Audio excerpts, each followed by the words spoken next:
OK OK OK。Mining sector.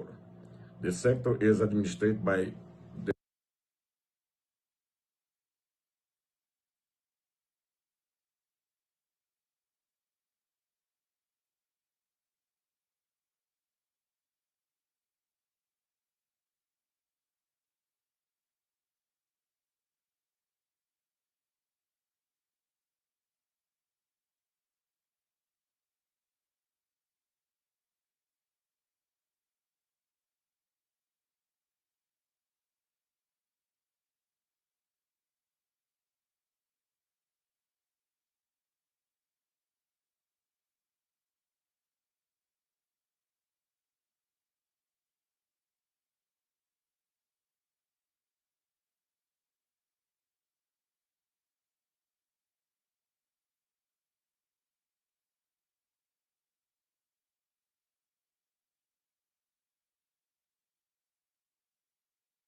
喂没有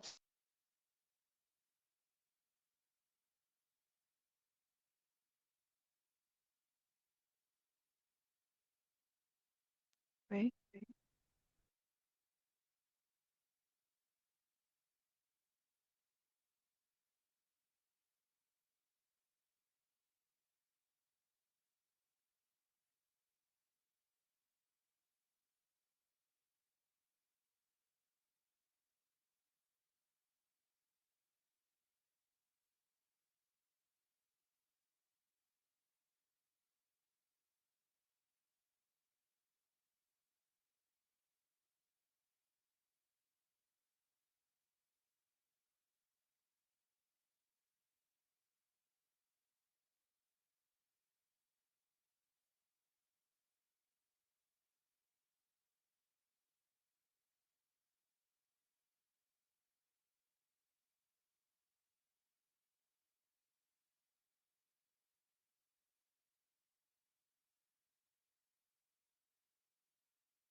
Okay, so dear professors, dear researchers, and our dear audience, welcome back to our Strategic Convergence China, Brazil, the areas of trade, technology, infrastructure, and service, impacts on Brazil and the region. And for the second panel, it's about the state institutions, energy security, and critical raw materials, driving transformation at benefit. And first, we will invite Sun Li to give us a wonderful speech. Professor Sun Li is worked in Zhejiang Ocean University, now an expert in China-Latin American relations. The research group at the Zhejiang Ocean University focuses on advanced lithium-ion technologies, investigating lithium extraction from seawater using solar-powered absorption materials, as well as optimization of electrode materials for energy storage and the next generation lithium batteries. And the speech titled The Quest for Autonomy, Opportunities and the Limits for LAC in Global Energy Transition is given today. So let's warmly welcome Professor Sun Li.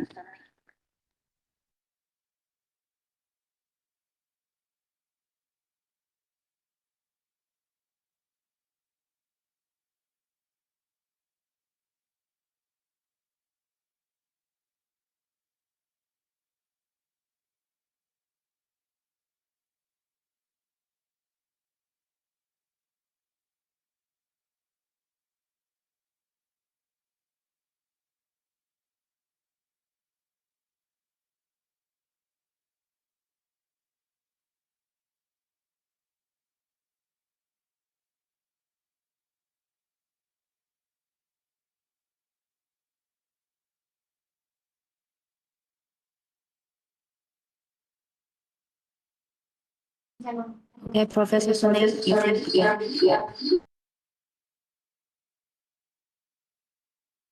Okay, now I can hear you.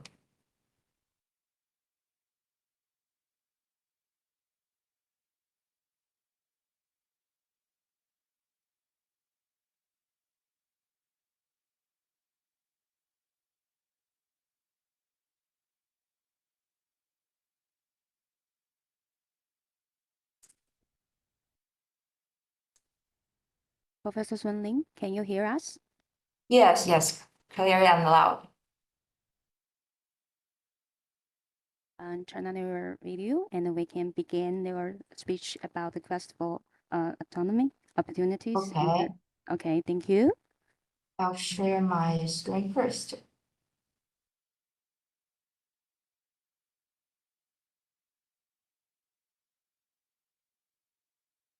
Okay, first of all, I want to say thank you for having me. It's such an honor to share a little bit of my reflections and thoughts on Latin America in the global energy transition. So my topic today is the quest for autonomy, the opportunities and the limitations for Latin America in the global energy transition. So today my presentation addresses one of the most consequential geopolitical questions of the energy transition era. Can Latin America and the Caribbean nations transform their extraordinary endowment in critical minerals into lasting strategic autonomy, or will they remain, as in the past, commodity booms, primarily suppliers to wealthier industrial powers?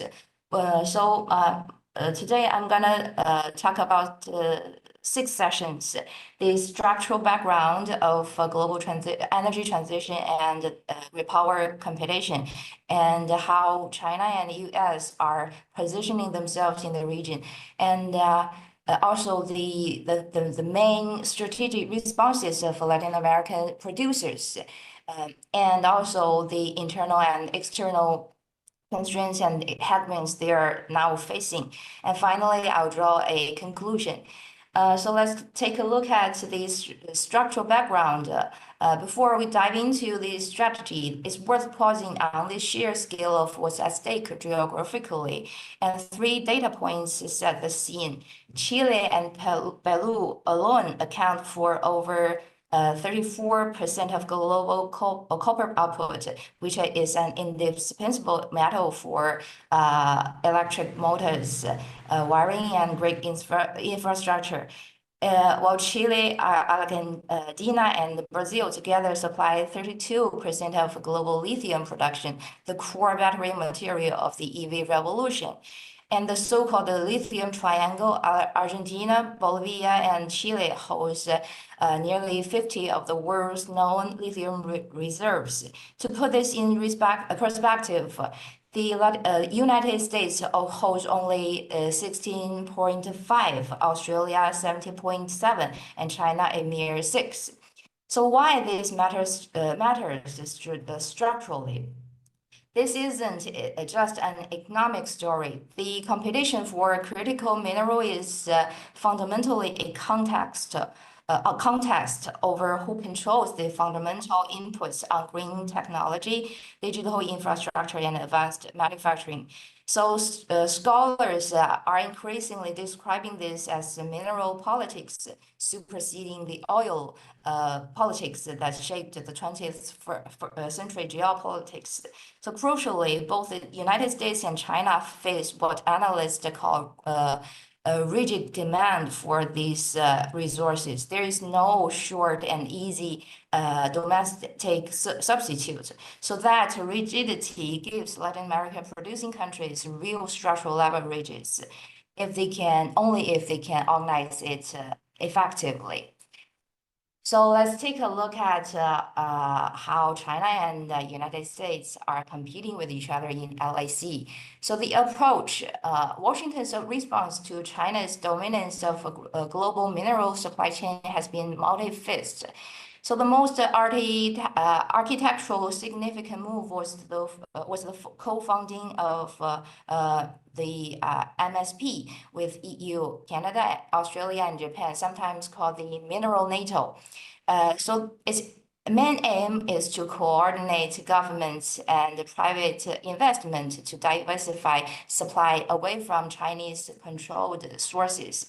And alongside this multilateral framework, the U.S. has pushed a series of regional initiatives, including America's CLACS and the APEP that present Latin America, especially Mexico and Central America, as a nearshoring alternative for supply chain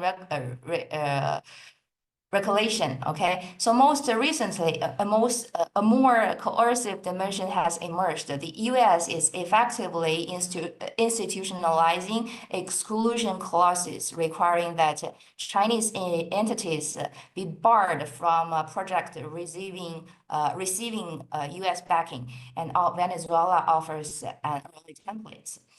Well, the Chinese approach or the engagement is more commercially driven, but also equally strategic. Major firms, including CATL, Tianqi Lithium, are establishing lithium battery manufacturing infrastructure directly in the region. In Bolivia and Argentina, we can see cases or examples of Chinese investment in huge amounts. And China's model tends to be more patient and relationship-oriented, building in local manufacturing and EV production joint ventures, which can make it more politically palatable to resource nationalist governments than purely extractive arrangements. Well, in this case, the strategic responses that Latin America producers are deploying includes, number one is resource nationalism. This is the most visible strategic posture in Latin America. Governments like Chile, Mexico, and Bolivia are reasserting sovereign control over their mineral endowments. And at the regional level, the CELAC summit in April 2025, over 30 member states signed the Tegucigalpa Declaration, which explicitly rejecting the unilateral coercive measures that violate the international law. So this signals a collective diplomatic posture, even where commercial policies diverge. And then Latin Americans are seeking industrial upgrading. And this is also a very ambitious response. They push to escape the raw material course, the historical pattern of the resource-rich countries exporting commodities while value-added processing, manufacturing, and the profits accrue elsewhere. So Latin America producers are increasingly demanding as condition for market access, joint operation, infrastructure to co-investment, and crucially, technology transfer for domestic refining. So Brazil's niobium sector is one of the success stories. Brazil controls roughly 90% of global niobium production and has progressively moved toward exporting processed products rather than raw ore, establishing genuine technological mastery. And then we'll have, we can see in many cases in Latin America, producer countries is a dual track hedging diplomacy. Most Latin American and Caribbean governments are explicitly refusing to choose between Washington and Beijing, and the logic is straightforward. The strategic ambiguity maximizes bargaining leverages. Argentina illustrates this dynamic vividly. At the provincial level, Chinese companies maintain the deep operational relationship with lithium projects, while simultaneously, President Milei, federal government pursues aggressive pro-US deregulation. The country plays both arenas simultaneously. So this dual-track approach is rational but increasingly precarious. Both major powers are ratcheting up pressure to formalize alignment, and U.S. secondary sanctions threatens could force harder choices. And we can also see some collective coordination in the Latin America. But so far, so this is a very, or essentially, or to be more specific, they are trying to build an OPEC equivalent for lithium. The concept of LIPEC has been floated since 2011, and the lithium triangle countries have at various moments opened exploratory negotiations on coordinating pricing and access conditions. So however, a process has been glacial. And the fundamental obstacle is political. Collective coordination requires sustained government-to-government trust, and the Latin American political landscape swings sharply between left and wing administrations. After that, we'll take a look at the internal constraints that the Latin American producers are facing. So the first major constraint is the region's chronic political volatility. So Bolivia's combination of resource nationalism and deepening political instability is already chilling investor confidence in the Uyuni projects.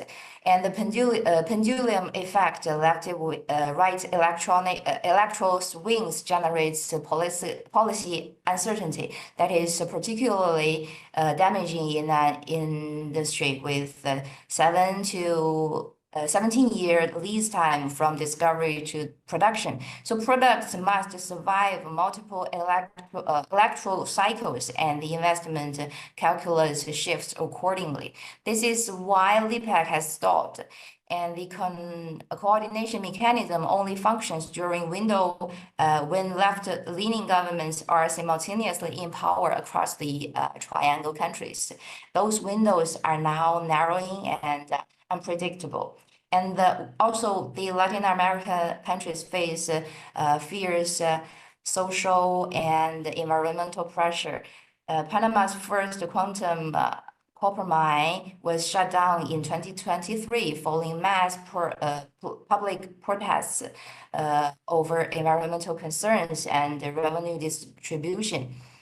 And also in the indigenous communities, particularly in the lithium triangle, are raising fundamental objections to large-scale lithium brine extraction, which is extraordinarily water-intense in regions already experiencing drought stress.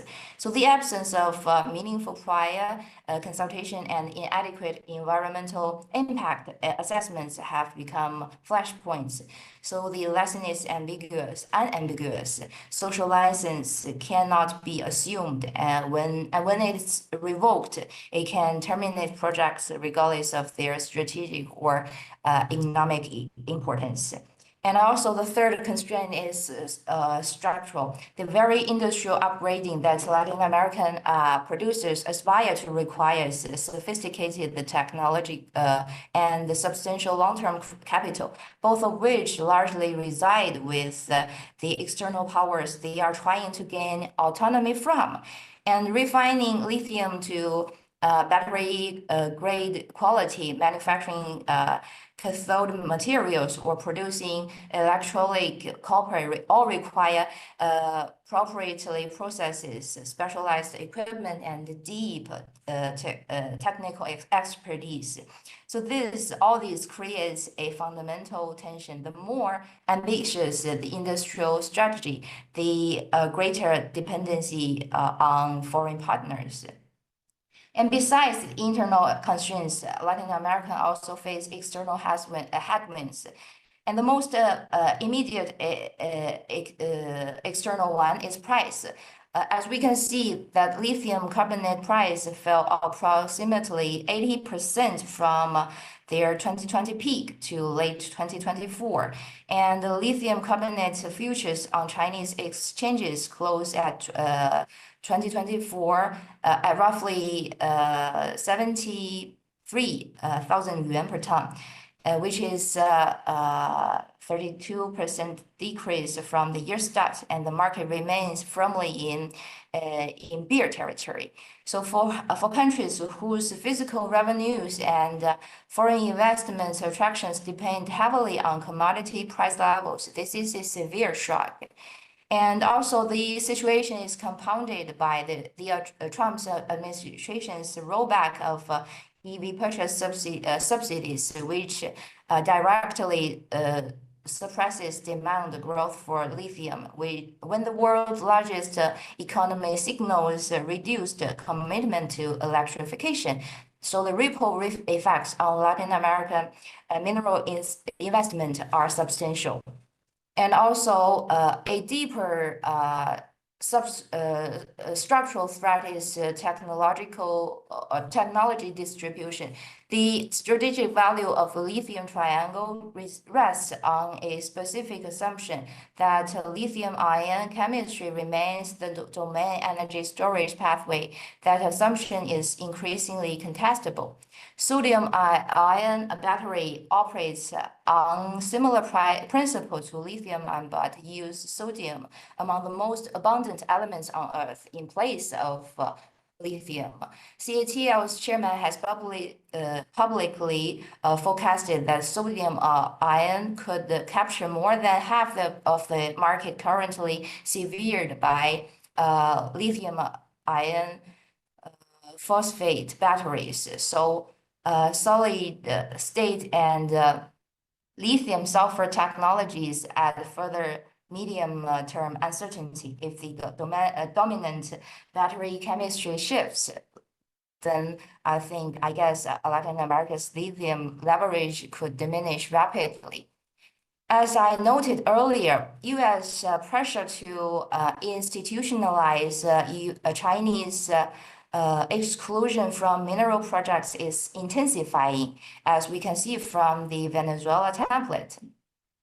For countries pursuing dual-track hedging, this creates a genuine dilemma. Engaging Chinese capital may increasingly trigger U.S. secondary sanctions or jeopardize access to U.S.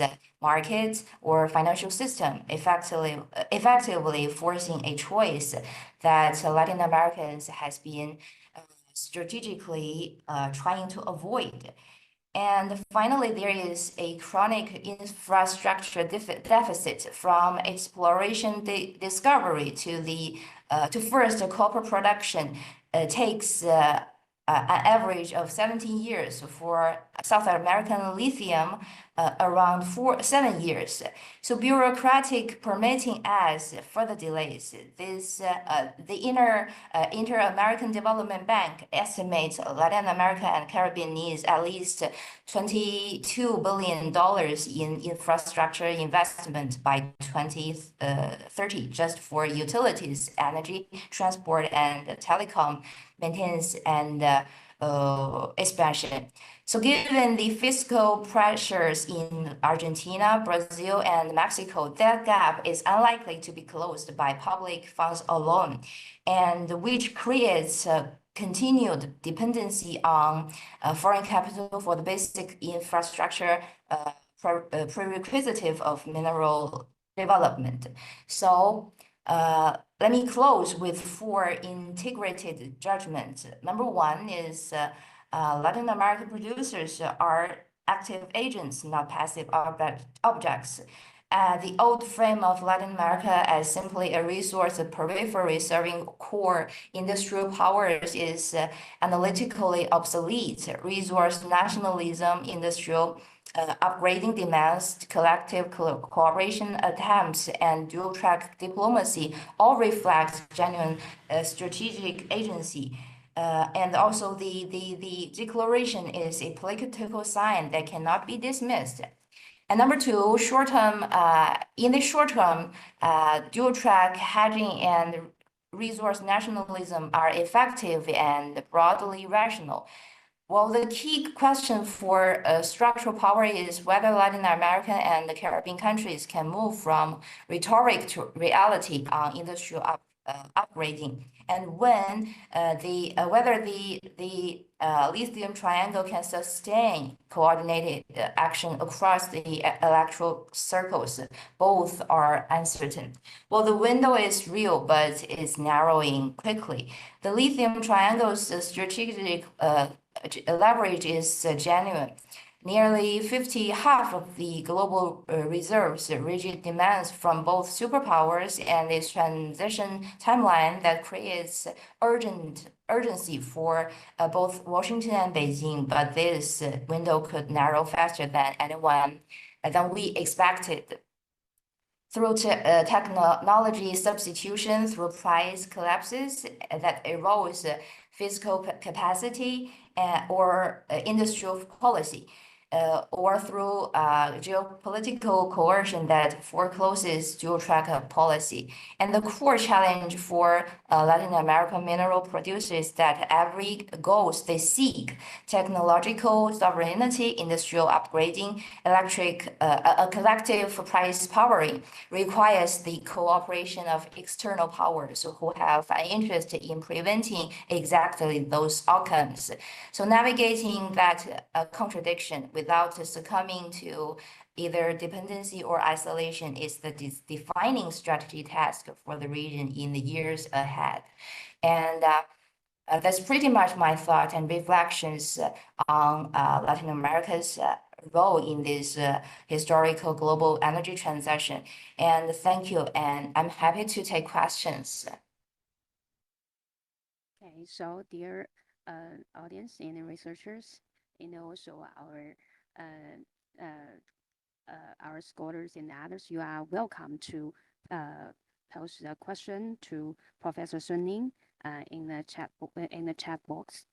And when we see it, we can help you pose a question to Professor Sun Ling. And the next professors, due to the time differences between China and Brazil, their speech will be in the form of the record.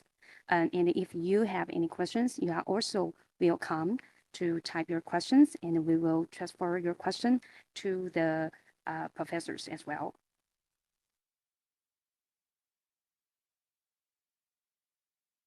So if you still prepare your question, you can continue preparing. And when you're done it, please kindly send it to our chat box. And now we will welcome our next speech. And thanks for Professor Sun Ling's impressive speech. And the coming speech is about the Brazilian potential for magnet rare earth deposits. It's from Nelson Francischini Bordello, and the professor of geology of University of Brasilia. And the research focuses on critical minerals essential for the energy transition. And he achieved the master degree and the PhD in geology from the University de Paris, the Sex Pierre Marie Curie, Paris, France, and a master degree in geology from the University of Brasilia, Brazil, and now professor at the University of Brazil, currently reaching critical material essential for the energy metric transition. Let's warmly welcome.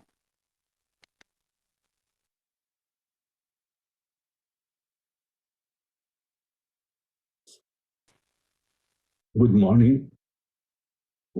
I thank the organizing committee for the invitation to participate in this meeting.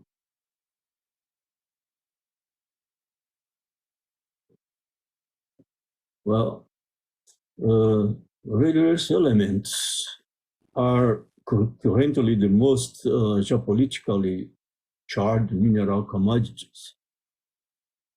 And the discussion, their discussion at any Brazil-China meeting is inevitable.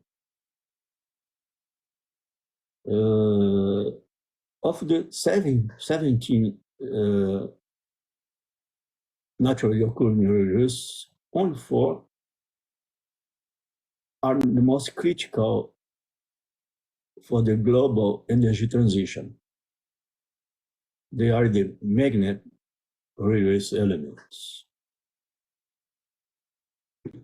Well, classification of rare earth elements. Chemically, they are divided in light and heavy. And because the supplier risk, they are also classified as critical and not critical. And among the critical elements, we have 4 elements: praseodymium, neodymium, terbium, and dysprosium, called magnet rare earth elements. These elements are essential for manufacturing high-performance electric vehicles, motors, and wind turbine generators.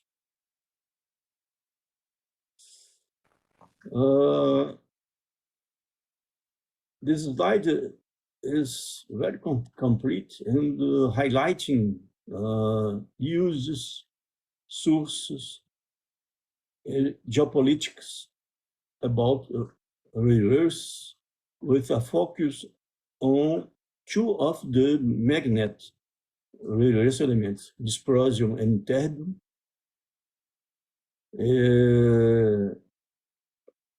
Showing that China provides 98% of these elements, or refining these elements.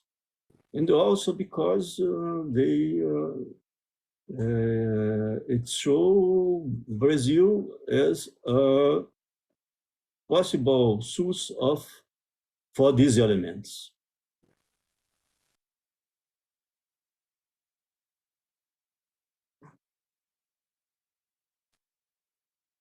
Supply risk for metals commonly used in clean energy technologies. Among them, we have dysprosium, neodymium, praseodymium, and terbium.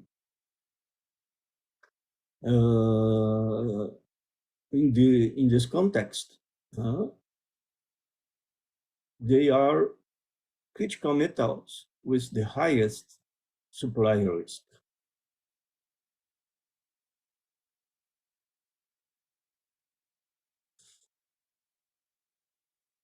In this discussion, we have shown current minimum prices, and I highlighted praseodymium, neodymium, terbium, and dysprosium.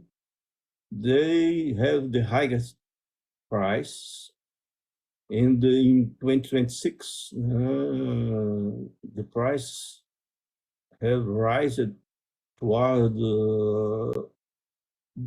2022 price. And with, for example, terbium is $1,000 per kilogram.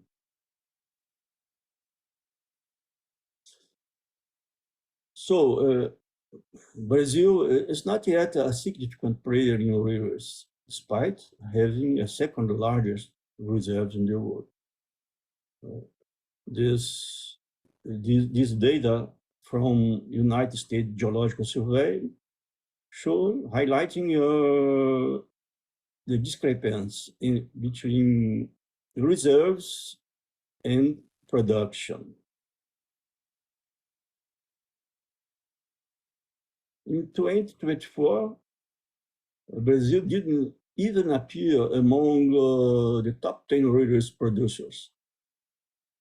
This began to change in 2025, when it ranked in ninth place. It is predicted that to reach in 2026, it is predicted to reach the 5th place, but still far behind Myanmar production. And what are these Brazilian reserves? Well, these are the most reliable reserves, even though they are estimating values. What nobody points out is that Araxá reserves account for almost 8% of total reserves. And in Araxá, the ore from Araxá, it's a complex ore that doesn't contain heavy rare earth elements. Heavy rare earth elements are found in a type of deposit called ionic clay. And this type of deposit is the focus of this presentation. And then here I highlight 2 deposits in the state of Goiás, the only producers in Brazil, the only rare earth producers in Brazil, with production in the Serra Verde mine and near production in the Carina project.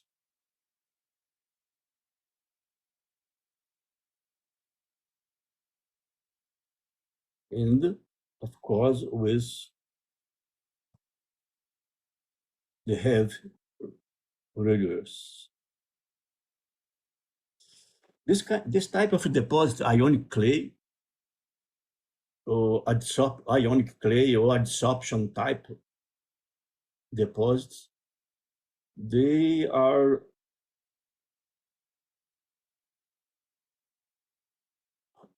strongly dependent on climate.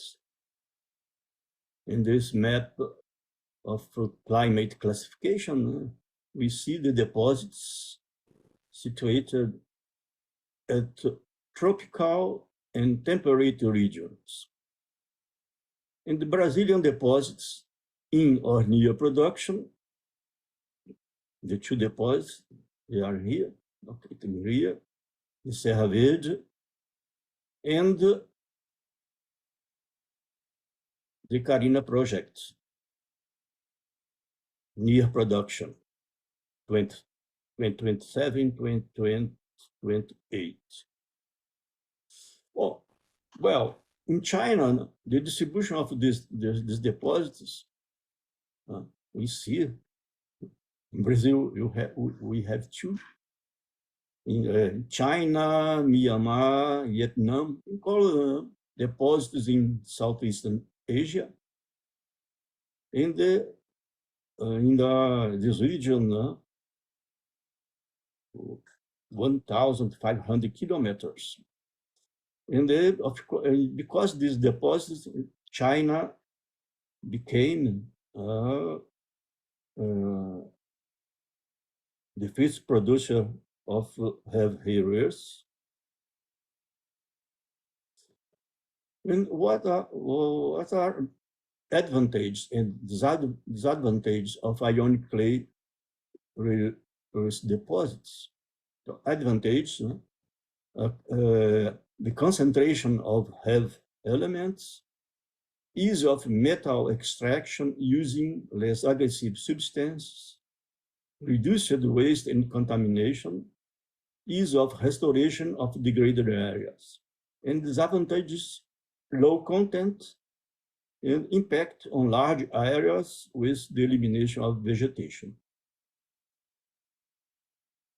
It's pictures from Pelaima Mine, the Serra Verde company in the state of Goiás.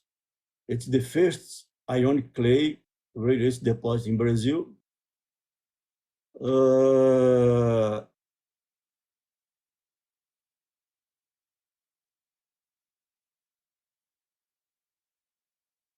The ore is extracted by removing the overburden, really exceeding 20 meters. It's the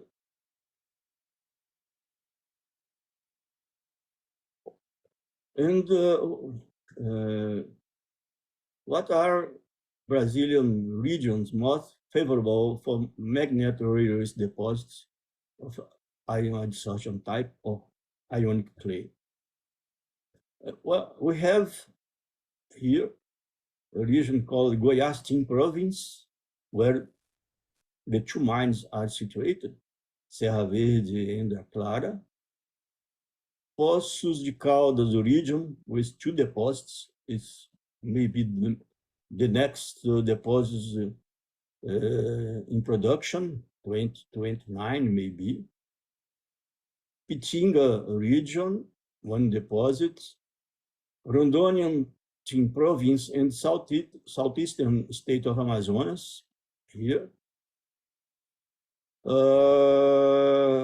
Granites related to the Espinhaço supergroup in Bahia and Minas Gerais, and Carajás in southeastern state of Pará.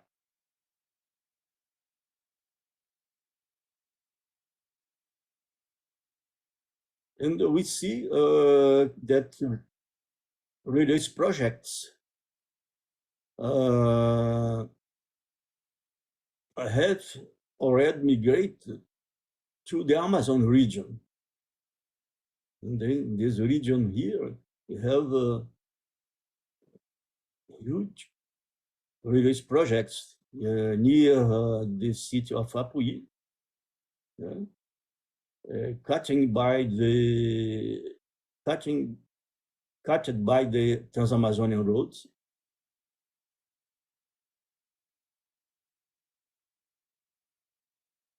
Why are these regions the most favorable?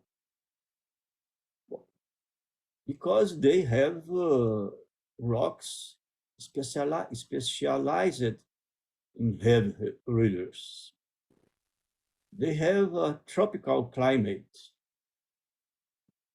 thick weathering profiles, separate dry and rain seasons, previous mining activity or agribusiness activity with previous deforestation.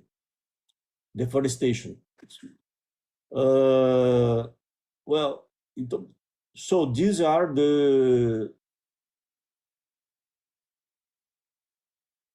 main or the most important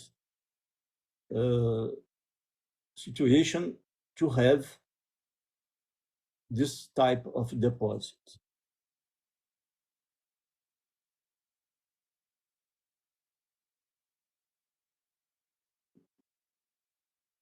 Finally, geopolitical competition has become the primary driver in securitization and supply chain management of various elements. Without excluding other international alliances, other countries, Brazil cannot forgo partnership with China, which is the benchmark in the entire railways value chain. Of course, this engagement must prioritize the transfer of knowledge needed to develop Brazil's own refining and transformation.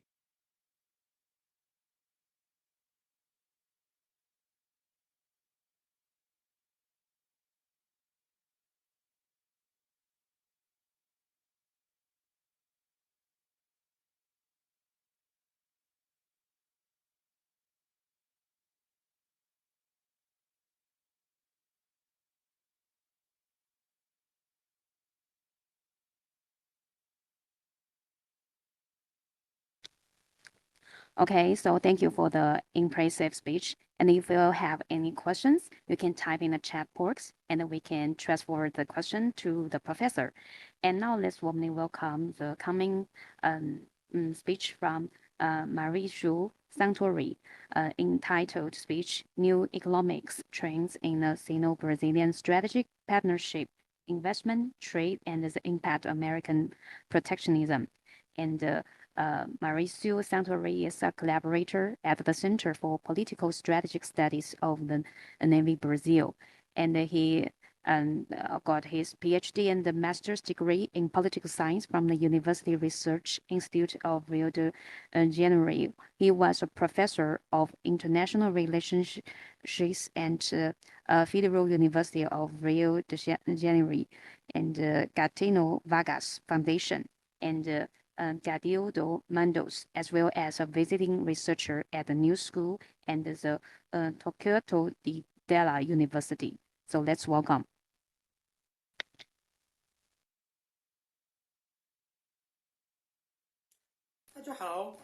Hello everybody who is joining the conference. I'm sorry that I'm not able to be with you today because of the time fuse difference. But I would like to make a few comments about the state of the Brazilian-Chinese economic relations in the context that we are living right now of a very strong American protectionism. So how our countries are reacting to Donald Trump unilateral actions, how somehow Brazil and China are working together to overcome these challenges. So I will present to you some data about trade, investment, and a more general political overview about what's going on. More or less 10 minutes, okay? So first thing, what's the general context, political context in our countries in the last years? Well, since 2009, China has been Brazil's biggest trade partner by far. So if you look to last year, the trade between Brazil and China was more or less $170 billion. This is more than double the trade between Brazil and the United States. And the Americans are the second biggest trade partner of Brazilians. So you can see that there is this huge difference. And in the last 3 years, Brazil has been ruled by President Luiz Inácio Lula da Silva and his Workers' Party, his left-wing coalition, who has a very positive view of China and perceives China to be a strategic partner in order to build a multipolar world. So it's a very different situation than the one that we had in 2019, 2020, during the pandemic, when Brazil had a very right-wing government that was searching for a special relationship with the United States and considered China to be an important economic partner, but politically a complicated ally. So nowadays it's different, both from the economic and the political point of view. China is very important for the Brazilian government. So this is the first thing that we need to know. And if we look to what's going on in terms of the economic relations, not just the trade that is increasing, but also investment. So last year, China invested in Brazil $6 billion. That's a lot. So Brazil was the top destination of the Chinese foreign direct investment. And if you look to the historical pattern, most of the Chinese investment in Brazil has been concentrated in infrastructure, especially electrical energy and oil. But in the last years, there are also some new sectors that are receiving Chinese money. For example, automobile industry, with Chinese car companies installing themselves in Brazil, building factories, selling cars to the Brazilian market, especially electrical vehicles. Right? Also, more Chinese companies are engaging in business-to-consumer deals in Brazil. So they are directly selling to Brazilian consumers cars, electronic devices, smartphones, even fast food chains are now creating the first shops in Brazil. So you can see that there is a big change in the historical pattern of the relationship, because it was more concentrated in business-to-business deals and in infrastructure. So Chinese companies now are becoming closer to the average Brazilian citizen. And this is something new for us, because it's also creating communication challenges in the sense about how the Chinese firms are going to present themselves to Brazilians, how they are going to spread the message that they are part of this new modern China. So we still don't have good surveys about that, what Brazilian consumers think about Chinese products, how they engage with Chinese companies. So we are in new territory, but it's very exciting to study that, try to understand what's going on.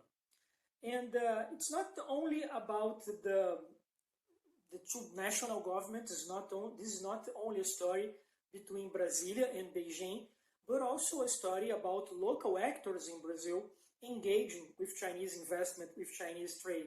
For example, state governments in São Paulo and in Bahia, which are important Brazilian states, are receiving this direct Chinese investment in car factories.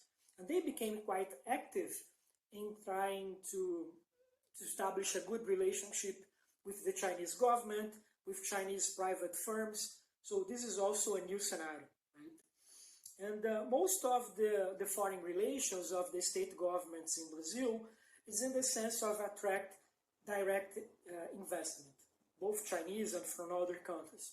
But there are also some interesting developments. For example, the city of Rio, where I live, has a new program aiming to improve Chinese tourism in Brazil, because Brazil is receiving record numbers of foreign tourists, but they are usually from South America or from the United States. So the flow of Chinese visitors in Brazil is still very small, much smaller than it could be, perhaps than it should be, if we look just to the trade or to the investment between our countries. So this is also an interesting development to watch.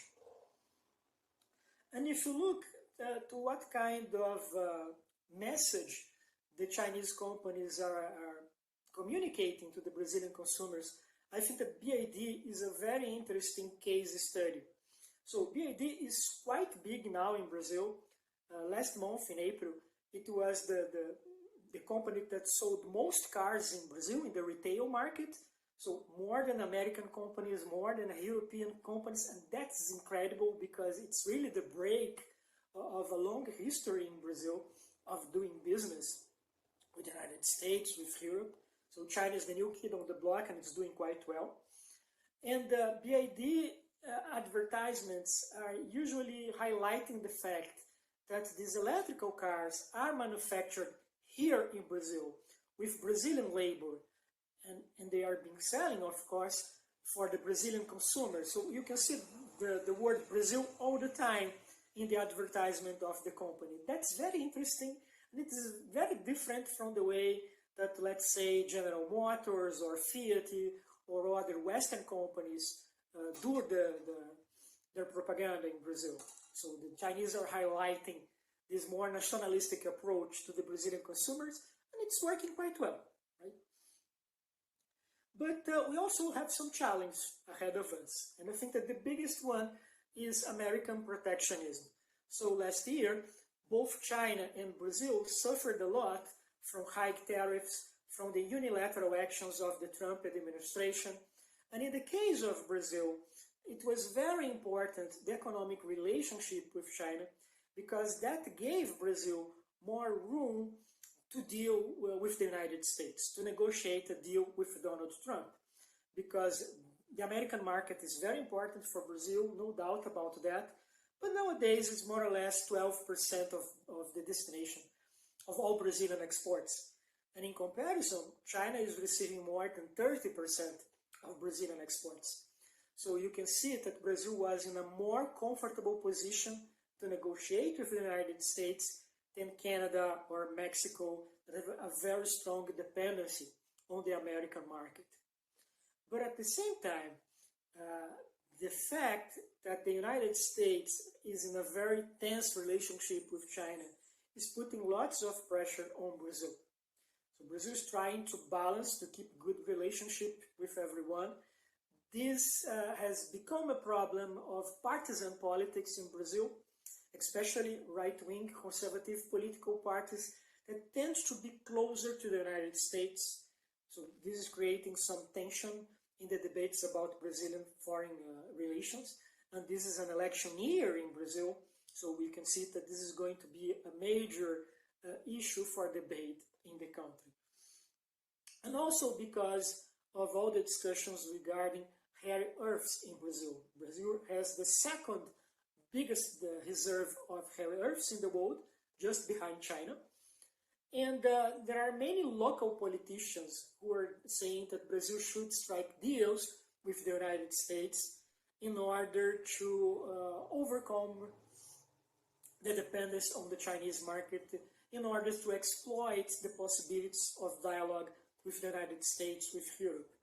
And the Brazilian Congress just approved a law that is giving fiscal benefits to foreign companies who want to build factories in Brazil to extract and refine rare earths. So this is also a big debate now in Brazil, and it's going to be even more important in the next years regarding the relationship with the United States, with the European Union, even with India.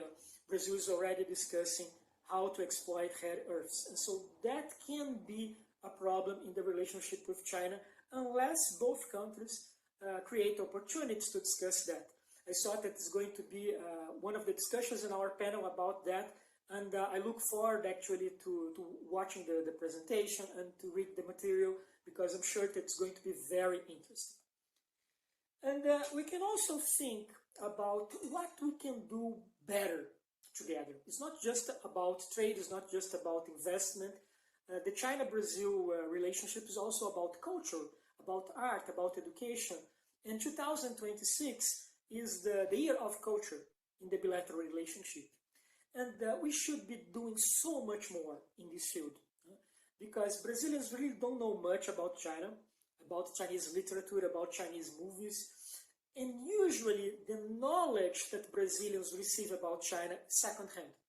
It's usually the products of the American scholars or European journalists, you name it, but something that it was created by Western intellectuals.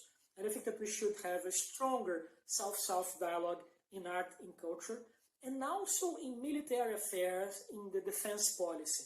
So Brazil now has just increased the rank of the military attachés to China. Now it's generals and admirals and not just colonels or navy captains as it used to be. And I think this is a very important sign about how Brazil is perceiving China to be a major partner in the dialogue about defense. Because although Brazil has quite an autonomous foreign policy, when we look to the relationship between the Brazilian Army, Navy, and Air Force and their Chinese counterparts, it is still quite weak. Brazil has much stronger ties with Europe and with the United States, with NATO countries. And I think there are lots of possibilities to explore regarding building a stronger relationship. And my final remarks is that we need each other. Brazil needs China and China needs Brazil in this moment where we are dealing with a very unstable American government. And I think the problems that the United States is facing right now goes much beyond Trump. It's a much deeper social and political difficulties. But we should respond to what's happening right now with the war in the Middle East, of all the problems. So my point of view is that we have a very good bilateral relationship. We should go on like that, but also be careful that this very complicated moment with the United States doesn't become a problem for us as well in our bilateral dialogue. So thank you for your presence. I'm sorry that I cannot be with you today, but I hope that this presentation may help you. And also sending to the organizers of the conference a PowerPoint presentation with more data, with graphics that can help you to have a good overview about what's going on right now in terms of the economic relation between China and Brazil. Thank you. 谢谢，再见。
Okay, thanks for the wonderful speech and also the enclosed PowerPoints. And now let's welcome Rita Madusk-Quatino and her speech titled Assessing the Achievements of Brazil-China Negotiation in Trade, Technology, Infrastructure, and Services, as well as the influence of this strategic partnership in South Africa and South America. And Rita Madusk-Quatino is also the researcher affiliated with Ixing and the Federal University of Santa Catarina. And she achieved her PhD in geography from the Federal University of Santa Catarina and a master's in sociology from the University of Brasilia. And she's now professor at the Federal University of Santa Catarina and collaborating research at INCT, INEU, Floria policy at Yixing and at the Research and the Popular Education Center, Faculty of Philosophy, Letters and Human Sciences, Universities of São Paulo. So let's welcome.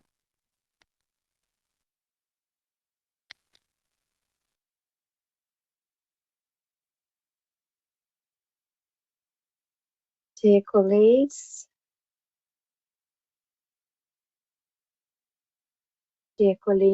I would like to begin by thanking Professor Tatiana Molina for the invitation to Yixing, our Institute for Chinese Studies and Research at the Federal University of Santa Catarina. I have the honor and responsibility of representing our institute, which is still in its early stages at this important conference.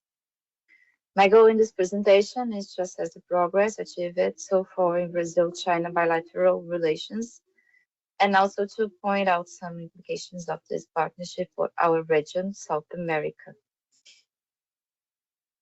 So, relations between Brazil and China were normalized with an exchange of ambassadors and mutual recognition in 1974. Over time, these relations have involved political, economic, commercial, and scientific aspects. There are some milestones in this bilateral relationship that are worth highlighting.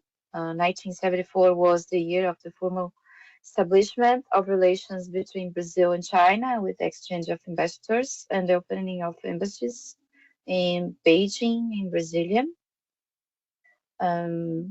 Back in the 70s, in 1978, the first trade agreement between the two countries was signed, beginning a long story of economic cooperation. In 1980, the establishment of a joint trade commission formalized the coordination of policies between the two countries. President João Figueiredo was the first Brazilian president to visit the People's Republic of China in 1984, and since that milestone, high-level meetings have characterized Brazil-China relations. In the 90s, Brazil and China signed a document that elevated the relationship to the level of strategic partnership in 1993. That decade also saw the establishment of diamonds of the two countries. And in 1995, Brazil was among the first nations in the world to support China's admission to the World Trade Organization. Back in the 90s, a very special partnership launched in 1988 had its first result, the launch of Sobeys-1 satellite, which to this day marks scientific cooperation in the field of satellites. We had Sobeys-4A in 2019. The 20s mark a turning point in the acceleration of economic relations between Brazil and China. It is no coincidence that in 2004, the two countries launched the Sino-Brazilian High-Level Commission for Coordination and Cooperation, COSPA, a high-level mechanism chaired by the two vice presidents of the two republics. COSPA is an important forum for coordination where progress is negotiated in diverse areas such as trade, of course, but also cooperation, health, security, education, energy, science, investment, payments, methods, etc. In 2009, China surpassed all of Brazil's partners and became its largest trading partner. In 2012, Brazil and China proclaimed that their relationship would now be elevated to the status of strategic global partnership. In that same year, the two countries adopted a 10-year cooperation plan and created the Global Strategic Dialogue.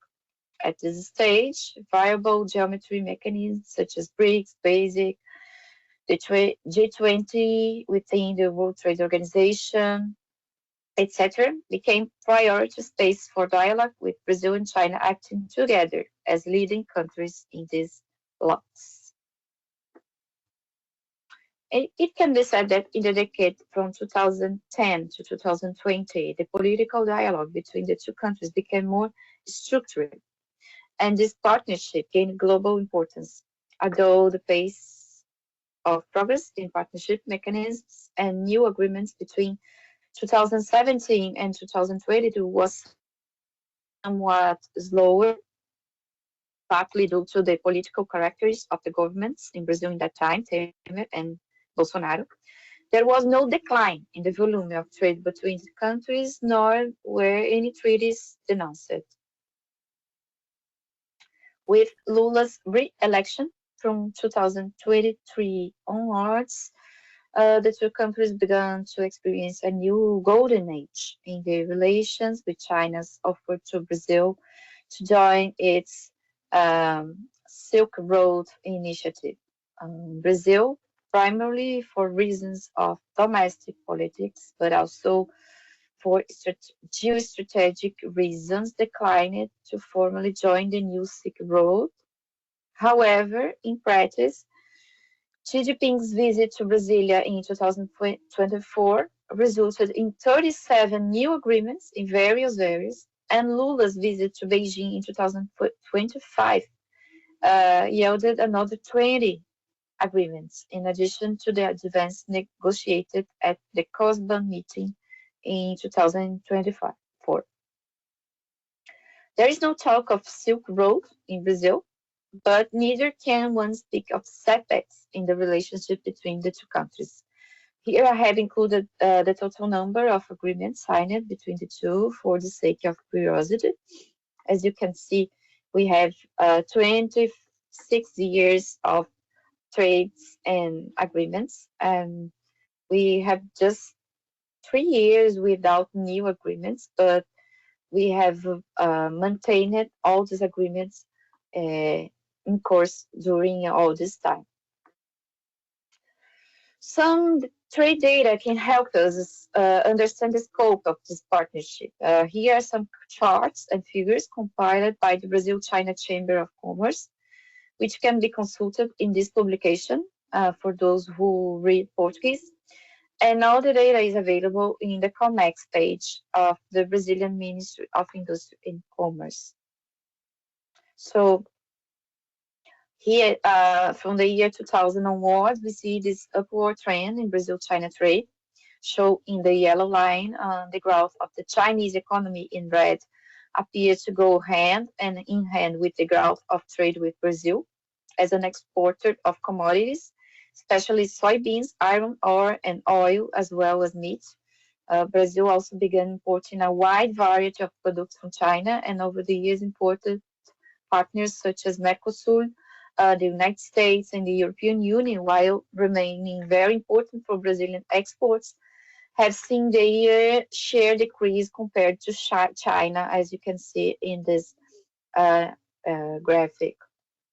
You can see that the Chinese line is the red one, and the yellow one is European Union.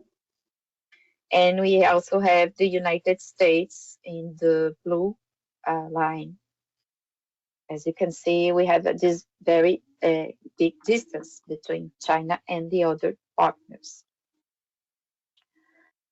But as the study shows, despite the constant increase, Brazil's exports to China remain highly dependent on a few goods from the extractive industry and agriculture, which accounted for 80% of sales to the Asian country in 2024. The remaining 20% were filed by products from the agricultural processing industry, mainly cellulose and meat. You can see this graphic.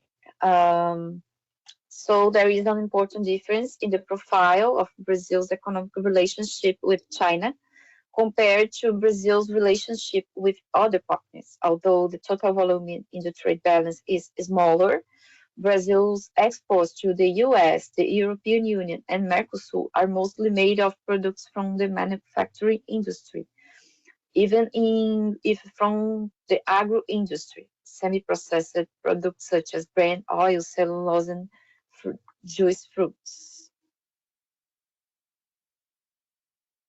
Nevertheless, the diversification of Brazil's export portfolio to China in the last decades is not negligible.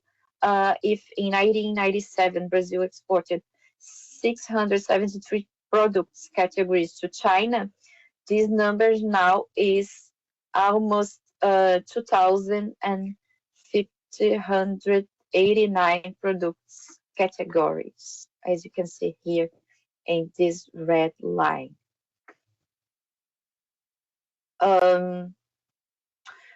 When we say that Brazil only exports commodities to China, the tendency is to conclude that despite a favorable trade balance, Brazil may be worsening its economic base since the importance of primary products is growing exponentially, generating more incentives for deindustrialization. However, as shown in this Brazilian Commerce Chamber study, primary exports, especially agricultural products and oil, are progressing alongside important advances in science and technology. An important example is the innovations introduced by Embrapa, a Brazilian public company, created in 1973. Embrapa adapted soybeans to Brazilian soil and climate, enabling enormous productivity gains in the leap the country made it in the production of this grain to the point of becoming its main export product. Agribusiness startups also are promoting true revolution in the sector, with exponential growth in the number of companies dedicated to innovation in the agricultural area, whether in seed and input improvements or in technologies of managing rural properties, remote sensing, agricultural automation, addressing climate change, bioinputs, traceable soil recovery, etc. A similar process is occurring in the oil industry, which has experienced significant technological advancements in Brazil, such as Petrobras deep water exploration technology. The mining industry has also been undergoing innovation with research and development of advanced and intensive technologies such as sensors, production automation mechanisms, artificial intelligence, etc. In recent decades, the production chain of the mineral economy has represented between 2 and 4% of Brazil's GDP. Without the impact of Chinese demand in these sectors, there would have been no incentive for innovation, as other products occupy the export agenda to China. The innovation industry also turns to these activities, promoting significant growth in research and innovation related to these productive activities. I will briefly discuss the profile of Chinese imports to Brazil. Primarily, Brazil buys manufactured goods from China. We can see in this slide some part of these manufacturing products. They are a diversified agenda of products, and we have we must make some reflections about this raw data I presented today. Firstly, we must emphasize that Brazil-China relations are long-standing, as I have said before, with over 50 years of mutual interaction. But we also highlight that from the 20s onwards, this relationship became more significant from an economic standpoint. These are several determining factors that have led China to concentrate its energy on consolidating its relationship with Brazil, and not just with Brazil, but also South America and Latin America. Fundamentally, the Chinese growth strategy, starting in the 90s with its pursuit of entry into the World Trade Organization, they has focused on trade expansion. So we have this movement of Chinese investments driven by the search of resources, markets, efficiency, strategic assets, and also a fifth factor, the expansion of national power, not military power, but a kind of soft power. This process of global expansion incorporates an incremental learning process, the transformation of relationship networks with the coordination role maintained by the state. It's the case of China. In the case of Brazil, we must say that the Chinese presence simultaneously generates advantages such as trade surpluses, infraestructure investments, and alternatives to the hierarchies of the liberal order, as well some challenges such as the deindustrialization and a return to the primary production. It is up to Brazil, in this case, to build long-term strategies to transform China into a strategic partner for its own national development. As we have already highlighted above, China has been Brazil's main trading partner since 2009. Brazil's export portfolio is concentrated in a few products, soybeans, iron ore, oil, reinforcing the risk of a return to primary production, but is not an absolute, as we have already highlighted above. The growth of the extractive and agricultural industries also drives technological development in these areas. Thus, the impacts are heterogeneous. The relationship with China has indeed intensified pre-existing process of loss of industrial competitiveness, but it's not the main cause. In my opinion, the main cause lies in the choices of the Brazilian state itself, especially in maintaining its interest rate policy, which encourages the migration of capital to the financial system and penalizes industrial investment. Two other central themes to consider regarding Brazil-China relations are the energy transition and infrastructure. China is a global leader in renewable energy investments and technology, and China has invested here in Brazil in the acquisition of hydroelectric power plants, as so Chupiá, Ilha Solteira, São Simão, also transmission assets and wind and solar farms. There is Chinese financing in energy projects. There are transportation infrastructure projects like ports from São Luís, Paranaguá, Babitonga, bridge like Salvador Itaparica Bridge, the light rail system in Salvador, and fiber optic cables. The challenges in these fields are regulatory impasses and also social environmental impacts. Another theme in Brazil-China relations is the digital economy. In recent years, there has been an expansion of Chinese platforms in Brazil, such as AliExpress, Shein, Shopee, Didi, 99 Taxis, Tencent, that is Nubank. And it's also necessary to mention the importance of the cooperation in the area of health. We have the donations of supplies during the pandemic crisis. We have the joint production of the CoronaVac vaccine, Sinovac and Butantan Institute. We have these agreements between Fiocruz and Chinese centers. And furthermore, it is important to emphasize that Brazil has been developing a warring dependence pharmaceutical importer. Well, this summary showed that China has a presence in Brazil even without formally joining the Silk Road. And despite the asymmetries, the relationship is positive and boosts the Brazilian economy. There is no doubt about this. So let us now address the impacts of Brazil-China relations on South America. A key point to highlight is the shift in intra-regional trade. It is a fact that China's commercial rise has reduced Brazil's share on trade with South America.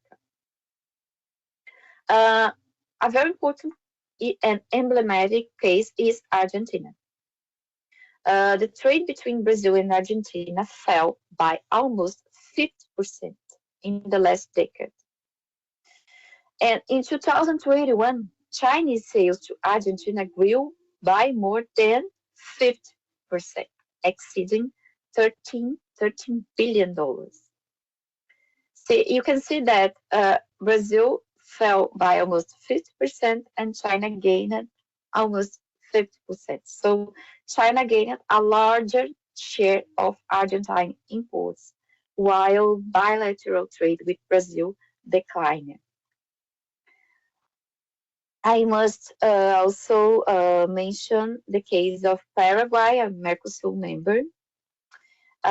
We must point that since 2013, Paraguay has been given a more publicity to its Maquila law. This is a law that they have in Paraguay, a differentiated investment regime. In this legislation were created to encourage industrial activity and foreign trade in the country. It offers a special regime for companies wishing to import raw materials, components, or finished products with the aim of transforming, processing, or assembling them in Paraguayan territory for subsequent export. In other words, this allows a foreign company to establish itself in the country or subcontract Paraguayan companies to process goods and services for later re-export with their respective added value. This is a requirement that there is a requirement, a minimum of 40% of the products, value-added products and services be from Paraguayan origin.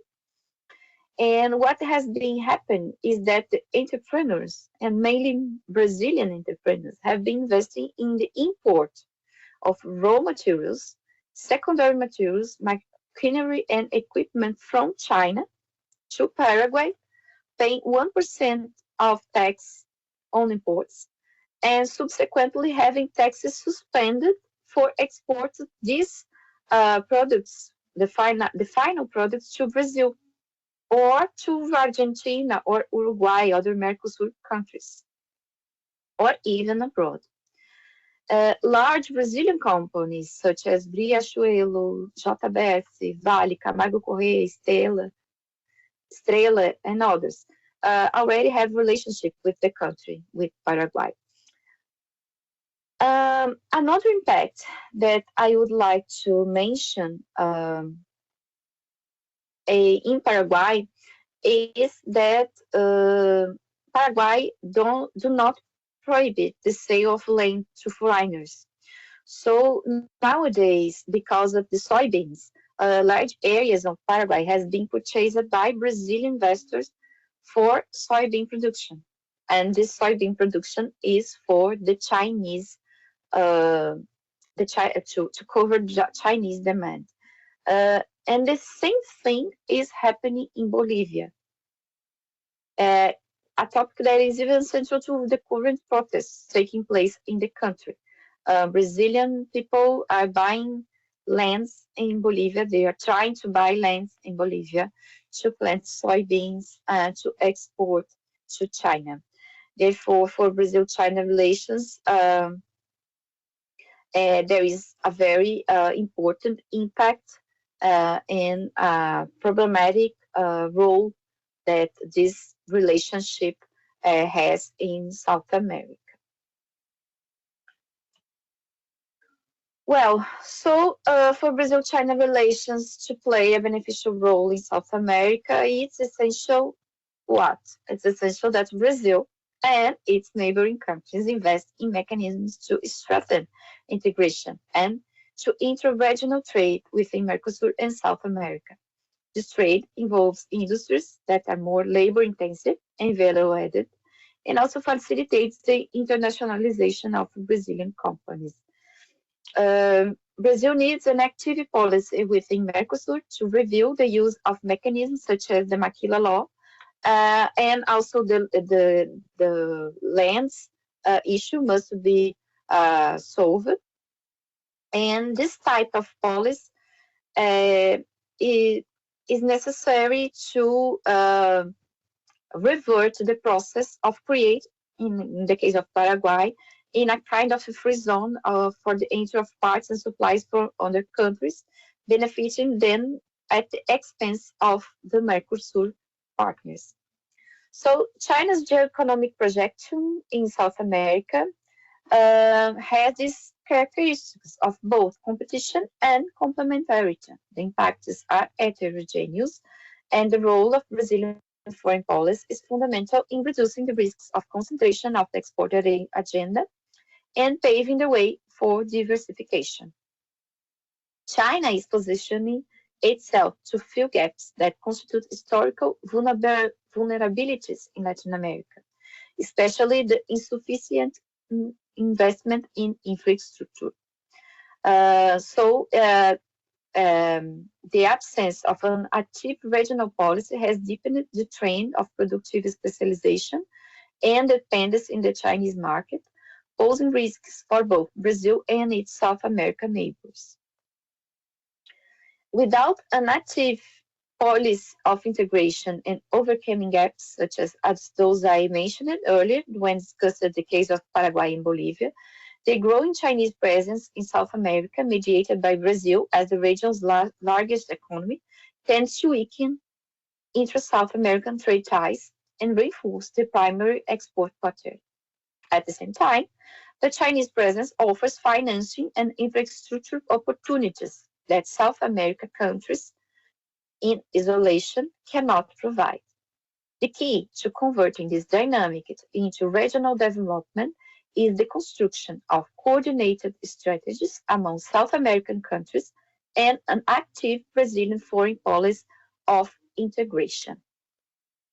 Thank you very much for your attention. Okay, thanks for the impressive speech.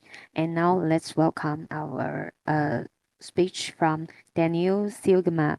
And the speech is titled The Federal Government's Policy for Industrializing Construction in Brazil.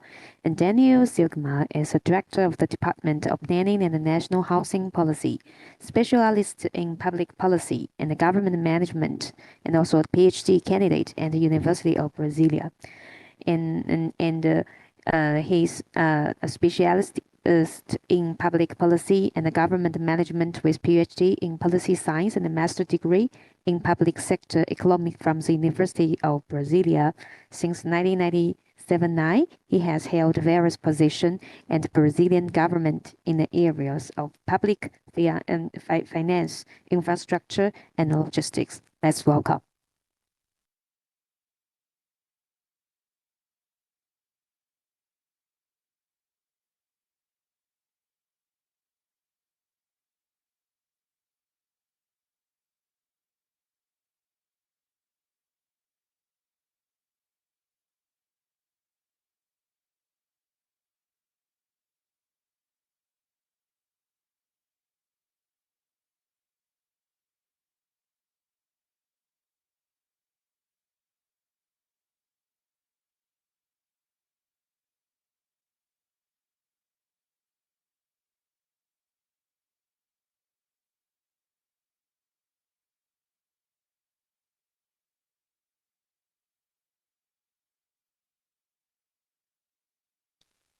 Okay, so we still wanted have you for the dear audience, and do you have some question for the speech that delivered just now? And if you have any questions, and you can type in the chat box. And just now we mentioned that due to the time differences in this area, so this speech is recorded. And so if you do have some question, you can type, and then we can transfer your question to the professor. And now let's welcome Daniel Silkema, the speech.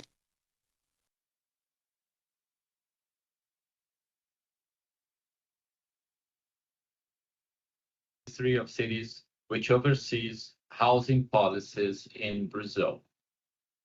Demographic trends and fast urbanization created a strong demand for housing programs. In 2009, President Lula launched My House, My Life, the most important housing program, delivering almost 10 million units since then.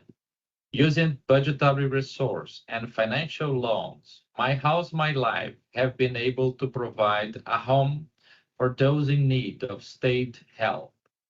For families with high credit risk, very low income, the federal government provides a house for almost free. For those with the ability to engage in long-term financial commitment, below market interest rates and upfront subsidies allow access to a friendly mortgage as the very low level of delinquency attests. Constructors specialize in providing homes for those popular segments invested vast resources to increase productive capacity and innovate to reduce cost and improve efficiency. It was a huge success. Even then, housing still demands a new booster to fully eradicate the deficit and inadequacy of the housing stocks. From the financial side of the problem, My House, My Life can double its ability to provide houses in the next 4 years, from the actual target of 3 million between 2023 and 2026. This will be achieved by fully utilizing oil funds in the housing policy, an innovation in place since last year. From the construction side, the big question is the ability of the construction companies to reach this milestone. The productivity level, the skilled workforce, and business model seem to reach its potential, demanding a transformation we are labeling as industrialization. Most of the houses has been product on site, and with the current technology, it is not feasible to reduce the project length average from 14 to 36 months. Creating more off-site construction capacity, be it light steel frame, light wood frame, precast concrete, modular buildings, or any other technology will speed up the process. Utilizing more industrialized construction kits on-site housing projects will likely provide some low-hanging fruits, as the level of adaptation of the current project is more manageable in a short time frame. Ministry of Cities is aware of the necessity to foster the kind of transformational change desired. We have been removing some barriers as rules were designed to on-site constructions, like the tax code and My House, My Life payment schemes mechanism, erasing the asymmetries nowadays that can be found. The federal financial support for investment and innovation is also open to the construction sector to make it easier to industrialize. From a governance side, Ministry of Cities creates a permanent working group with the participations of the main organizational actors of the sector to discuss identified policies to promote industrialization and implement them in a short notice. 10 measures were sorted for 2026, and they will help to accelerate the intended transformation. To build a more effective housing policy, Ministry of Cities is looking for external partners able to participate in different links of the construction industrial system, taking part as builders, factories of houses, or industrial kits, providing their machines and equipment, producing housing materials. Those with previous experience could take an important role and help us to speed up this process. We think the unique circumstance of Brazil's social housing market and policy, with a huge demand for new building, for raising the deficit and accommodating the future demand for housing, in a context of a successful policy with a very positive track record, would attract new players, both internal and external, to participate in the intended transformation. Doing so, we will not only fulfill social housing demand, but also improves economic environment, as housing sector is a very dynamic one, generating many jobs across its productions and services fields. It will also improve sustainability, reducing carbon emissions during the construction phase. Ministry of Cities and its Chinese counterpart established an MOU last year to share experience and address many common policy issues of interest, including housing industrialization. We will shortly organize a mission to China, allowing us to better understand some of the initiatives in this area. To receive some previous inputs regarding China housing sector in general and the industrialization more in depth, will certainly be of most benefit for the Brazilian government, allowing us to speed up the intended cooperation. Thank you very much.